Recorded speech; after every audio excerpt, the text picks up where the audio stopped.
অনেক বেলা হয়ে গেল। ছেলেটা স্কুলে গেল কি না গেল কিছু তো জানি না।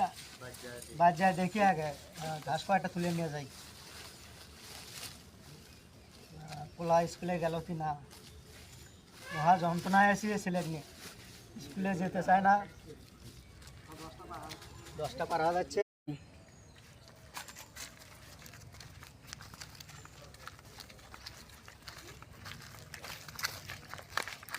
রহিমা, রহিমা, ছেলে স্কুলে গেছে? তোমার ছেলেকে স্কুলে যেতে বলে আমার তো গেল না। কই বাবা চিন্টু, তাড়াতাড়ি বাইরে আসো। তুমি হলে স্কুলে যাওনি এখনো? বাবা আমি প্রতিদিন স্কুলে যাই, তুমি স্কুলে যাও না, শুধু বসে থাকো। তুমি একদিন স্কুলে যাও। আমার তো বয়স হয়ে গেছে, আমার স্কুলের বয়স শেষ। আমি বুড়ো হয়ে গেছি, দেখো না। তোমাদের স্কুলে যেতে হবে, পড়তে হবে, ভালোভাবে পড়তে হবে, বুঝো না? যাও বাবা স্কুলে যাও। ধরো টাকা নাও, যাও। তুমি আমার বাবা না, তুমি আমার বড় ভাই। হ্যাঁ, আল্লাহর পুই কি হয় কি রে?